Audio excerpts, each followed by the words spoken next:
si Pangulo Aquino sa mga kandidato sa pagkapangulo na magkaisa para daw matalo si Davao City Mayor Rodrigo Duterte. Ang sabi ni Aquino, nasa 30% ang sumusuporta kay Duterte. At kung magkakaisa raw ang ibang kandidato, mabubuo raw ang 70% majority para matalo ang 30% taga-suporta ng alkalde. Kahapon, nanawagan si Mar Rojas kay Senadora Grace Poe na mag-usap sila kaugnay ng pagkakaisa.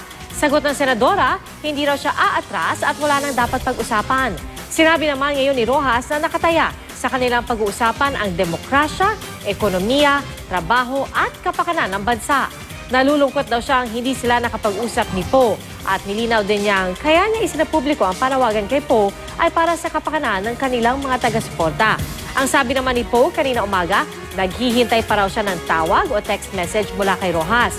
Bukas pa rin naman daw siyang makipag-usap. Hindi naman process of elimination ito that can guarantee anybody's victory. Sino pang kandidato na gusto makipag-usap tungkol sa kapayapaan, tungkol sa pagsasama-sama patungo sa isang layunin o isang goal. Binara ni Senadora Grace itong pag-uusap na ito na ang topic naman ay ang kabutihan ng pangkalahatan. Patuloy ang ating paglaban, patuloy ang ating pagsisikap para sa isang maunlad, disente at puno ng pag-asang kinabukasan. Muli namang iginiit ni Senadora Miriam Defensor Santiago na hindi siya aatras sa eleksyon. Tuloy rin daw ang laban ng kampo ni Vice President Jejomar Binay.